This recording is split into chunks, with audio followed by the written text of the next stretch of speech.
And welcome to The Bottom Line, where we get into the details of some of the main business and economic stories of the day.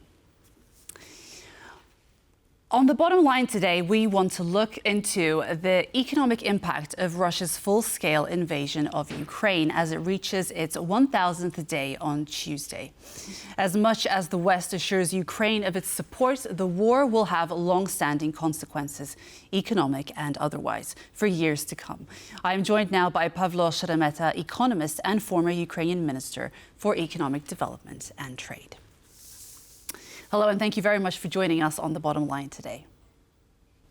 Thank you. So I wanted to begin by asking you, what has kept the Ukrainian economy throughout the war, and for how much longer can the country depend on the main industries, the saving grace, so to speak? Because the key areas of the economy that have been impacted the most are housing, transport, commerce, and the industry, the energy sector, and agriculture. Right. So there are, I would say, three main pillars that keep the Ukrainian economy going. Number one, of course, is the defense and military tech, miltech industry.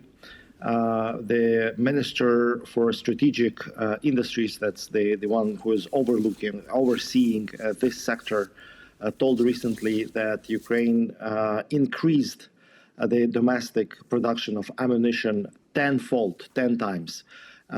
That probably includes both public and private sector.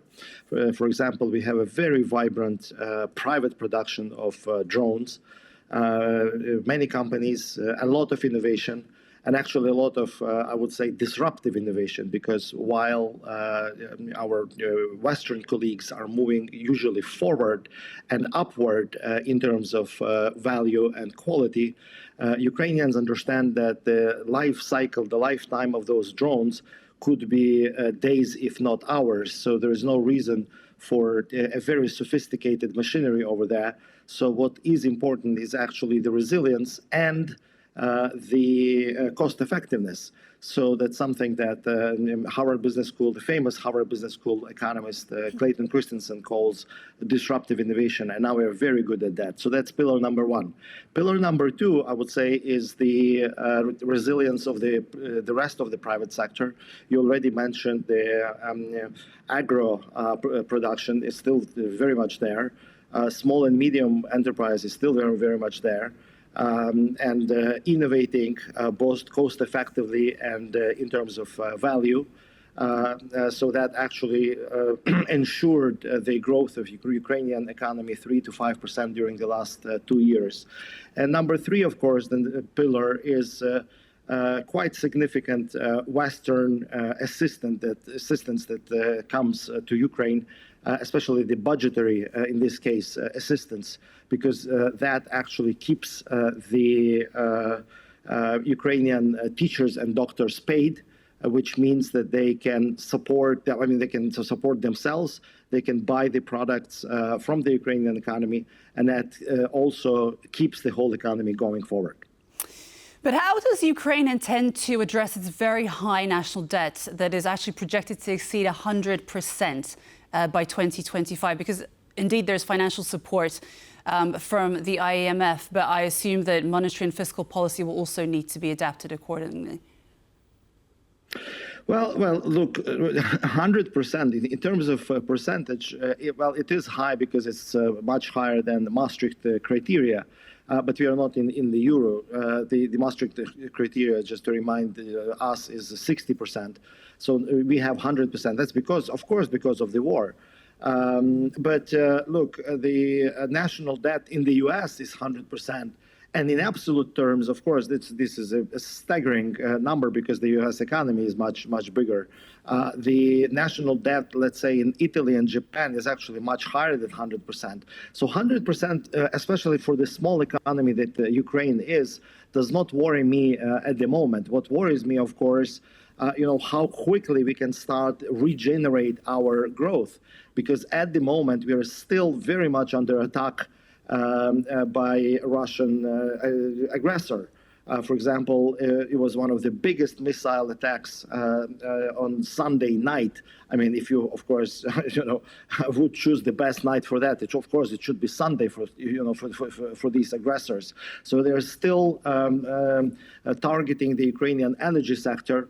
And we already have, again, we have blackouts in the Ukrainian capital. I'm not in Kiev, I'm in Lviv, so at the moment we have light here. But for example, my family is in Kiev, where I'm heading tonight. At the moment, they do not have electricity every 4 or 6 hours. That's how it works at the moment. So the main thing is to bring the war to some kind of victorious conclusion for Ukraine and start rebuilding. Only then we can start tackling the issue of national debt, to be honest. So, excuse me, we're looking at years of fighting now because we're in the third year of Ukraine's war, and Ukraine's economy is expected to grow by 3%. That's the forecast for 2024, and 4.7% in 2025, according to the European Bank for Reconstruction and Development.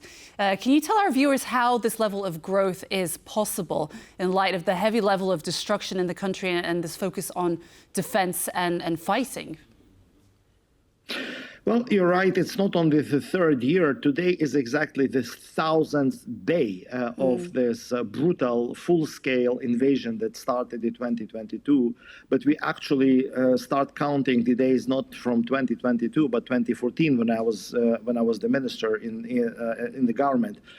So it's basically already more than 10 years of the war with Russia, the current phase. Regarding your question, well, look, technically the answer is quite easy, I should say, because let's not forget that the Ukrainian economy has fallen in 2022 by 30%. So basically, just to go up to the same level that it had in 2021, it needs to grow some 42%. We had, as I said, 3 to 4% during the last 2 years. So it's basically, it's nothing at the moment. We need to grow by some 10%, not 5% that you have mentioned, just to come back to the level that we had before the war. How do we see that? Again, as I mentioned, the robust private and public partnership. Of course, we still need to build our military defense and military industry. But what Ukraine needs to do right after the war is brought to some kind of temporary or permanent, as I mentioned already, hopefully victorious conclusion, victorious for Ukraine conclusion, is that we need to dramatically increase the economic freedom in our country to give the necessary space for the small and medium private enterprise, something that Poland has done some 30 years ago. Now we need to ensure that kind of economic freedom and openness so that the Ukrainian companies, the private sector, can deliver the growth we are talking about. And a question probably very pertinent now, given the months that are coming. What is the outlook for Ukraine's energy infrastructure, which is obviously a primary target for Russian attacks, especially given last weekend? And what is the outlook for the winter? Well, as today's and yesterday's shows, the outlook may be pretty bleak. As I already mentioned, we already have 4 to 8 hour blackouts in Kyiv, apparently not in the west of the country, but I just returned from Warsaw, so I really don't know exactly what's going on. Here in the west, I mean, I know what's going on in Kyiv. There are more optimistic scenarios that this is how it will look like through the whole winter, and more pessimistic, I would say almost tragic scenarios that we will not have electricity for like almost 20 hours out of 24 hours, especially when the real cold will be there, below zero temperatures. Now, the answer, of course, is to repair what was destroyed by the Russian aggressors. at the large Ukrainian power stations, but also quickly to decentralize the Ukrainian energy sector. That was, by the way, something that Ukrainians were doing during the summer and the fall time. The ones who could do it, they quickly installed solar panels as much as they could, at the surfaces that face the sun. And many of us bought the generators, batteries. So now it's down to the Ukrainians also, to ensure their own energy sustainability during the cold and dark winter of 2024-2025. Okay. Pavlo Sheremeta, thank you so much for joining us on the show and wishing you all the very best. Thank you. And that was Pavlo Sheremeta, economist and former Ukrainian Minister for Economic Development and Trade. And I was your host, Marie Cato. Join us tomorrow for Business Arena at 5 p.m. CET on TVP World. And for the latest in regional business, follow us on X and on tvpworld.com. Coming up next, World Talks. Goodbye.